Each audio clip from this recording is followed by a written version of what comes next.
On to you, Jon. Thanks a lot for coming, first of all. My name's Jon Walsh. I run a company called Business Grow, which is a Tokyo-based urban farming consultancy. I've actually got two careers.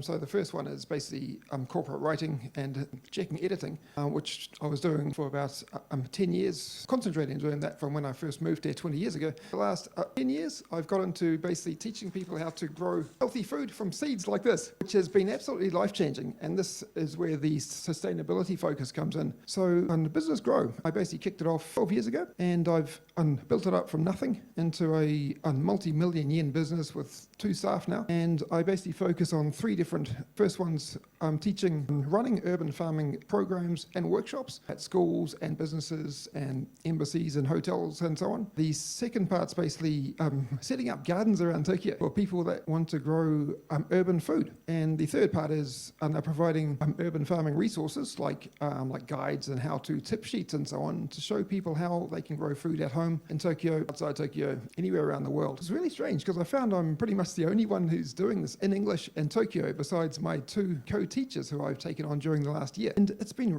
the response has been pretty bizarre. I've had people come up and say, oh, they're growing food in the city's like a new trend.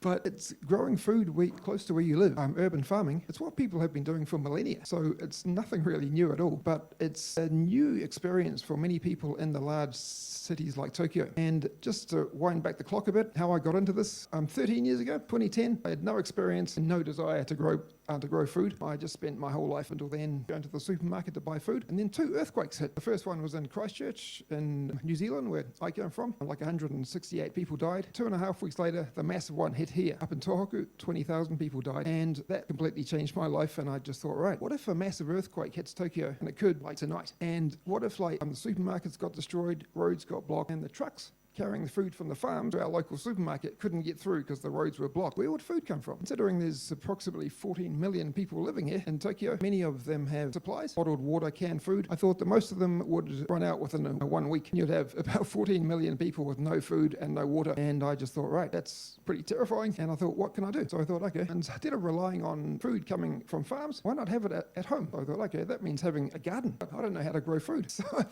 I bought a pot and a packet of spinach seeds and some soil and sowed the seeds. And a few weeks later, I had some leaves and I was like, this is magic. This has got to be magic.